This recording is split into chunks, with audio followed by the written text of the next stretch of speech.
Aião, o que fazer se me enraizaram dádivas pelo amor e culpas pelo pecado? É a condição humana calcular mérito para ser ou ter algo? Ou é a religião que me fez assim? A religião que te fez assim, porque não havia religião, mas havia dois seres humanos, um chamado Caim e um outro chamado Abel. Não havia culto religioso, sacerdote religioso, estrutura religiosa, nem sêmen de religião, não havia nada. E eles estavam vivendo ambivalências. Todos dois se sabiam pecadores e todos dois queriam justificação. Só que, sendo só dois, e não havendo duas religiões, os dois que eram irmãos escolheram cada um caminho diferente. O mais velho, chamado Caim, escolheu criar uma religião para ele próprio, uma religião estética, uma religião que apresentasse o fruto do trabalho e da capacidade das obras e do bom gosto e de tudo que ele pessoalmente conseguia gerar, produzir, arrancar do chão estéril ou difícil, conseguia trazer coisas tão maravilhosas e lindas e coloridas de frutas e legumes e tudo mais. Preparou um altar de glória pessoal, um altar de justiça própria, um altar da teologia da terra. A teologia da terra é a barganha com Deus, é a teologia de Caim, e que eu apelidei de teologia da terra.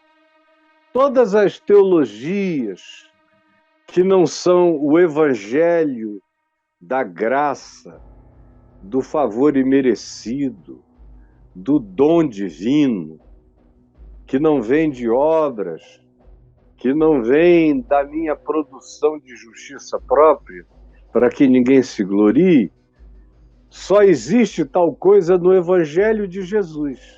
Fora do Evangelho de Jesus, todos os outros conceitos, você pode pegar as religiões e fazer um curso de antropologia universal, de antropologia religiosa, você vai ver que todas elas fazem barganha. Inclusive o Velho Testamento é cheio de barganha.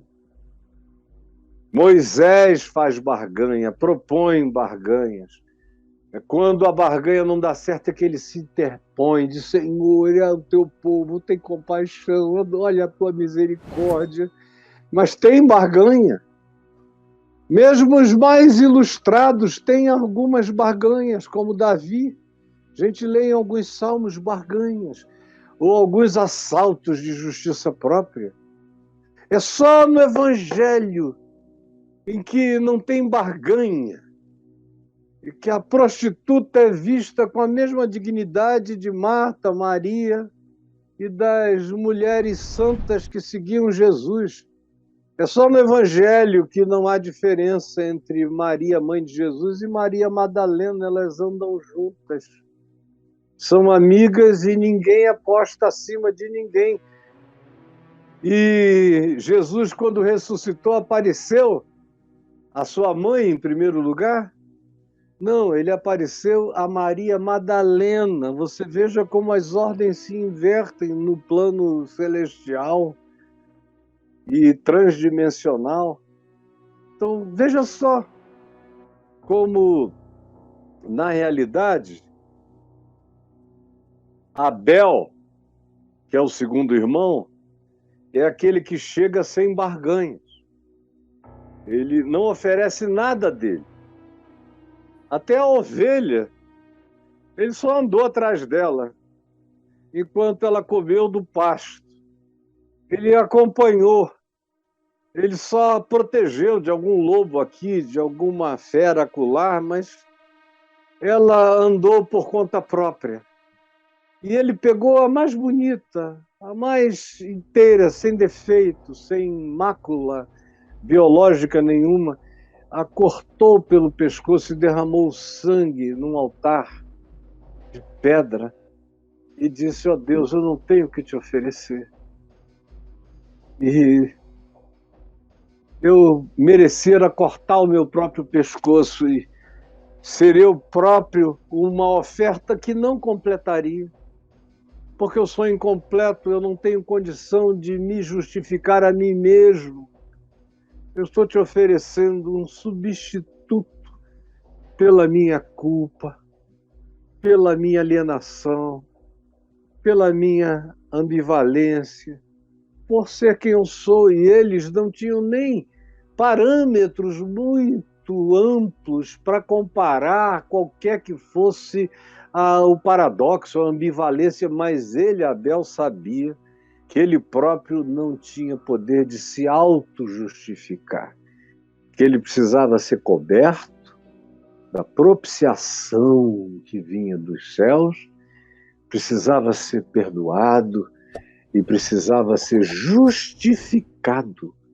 A única coisa que ele trazia era a fé no amor, na graça e nessa vontade divina de justificar o quebrantado, o simples e o humilde de coração. Então, esses dois irmãos representam arquetipias do que acontece na Terra inteira, inclusive do cristianismo, que é uma religião da Terra.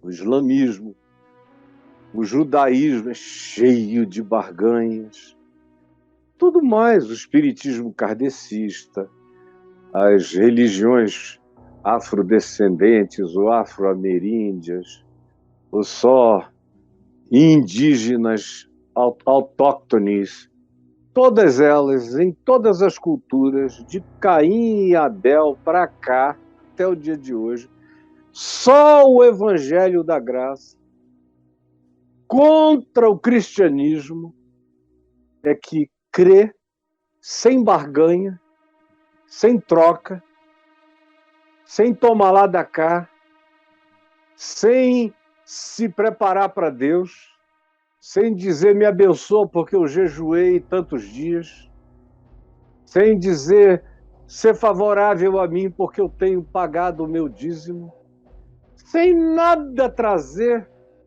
chegando como aquele publicano batendo no peito, aquele cobrador de impostos romanos, odiado por todo mundo, e que Jesus disse que foi ao templo orar, que ficou em pé ao lado de um fariseu, que olhava e batia e levantava as mãos brandindo os braços para os céus e dizendo: ó Deus, graças te dou, porque eu não sou como esse pecador, adúltero, iníquo, que trabalha para os romanos, esse safado. Ao contrário, eu sou teu servo, eu dou o dízimo, eu jejuo, eu não falto aos cultos, tu me vês aqui, obrigado porque eu não sou ele. Aí ele do lado, é Jesus que conta essa história, não sou eu que estou inventando. Ele ao lado, está lá no Evangelho de Lucas, vai ler, meu filho. O cobrador de impostos romanos, o traidor da pátria, que não era homem de bem para a religião de Israel, era tudo menos homem de bem, traidor da pátria, cobrador de impostos humanos, não faz nada a não ser bater no peito e dizer: ó Deus, tem compaixão de mim, porque eu sou um pecador. Tem compaixão de mim. E eram choros com lágrimas. E Jesus pergunta, querendo que você responda: qual dos dois seres humanos desceu, voltou para casa com a paz de Deus no coração, justificado, perdoado, assentado nos lugares celestiais em Cristo Jesus. Qual dos dois? E ele nem diz nada. Ele só deixa essa pergunta e deixa você e todos os religiosos e os filhos da religião da terra, os filhos do culto de Caim, que são os cultos da barganha, que é só o que existe entre nós, inclusive no cristianismo, onde essa barganha ficou das mais horrorosas.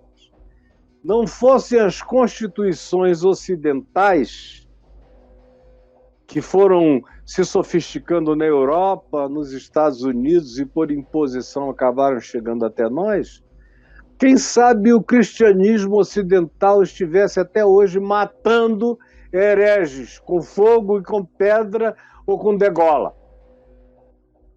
Por causa dos critérios da religião da terra, da religião de Caim, da religião do ódio, da visibilidade, das estéticas espirituais exteriores e de ritos e de morais e costumes e pautas de comportamento. Tudo troca, tudo barganha, conforme você vê em vigência no cristianismo que prevaleceu entre nós, e foi o que sempre prevaleceu, foi o cristianismo de Caim. O evangelho de Abel continua a ser uma porta estreita, um caminho estreito para poucos andarem. Entendeu, meu filho?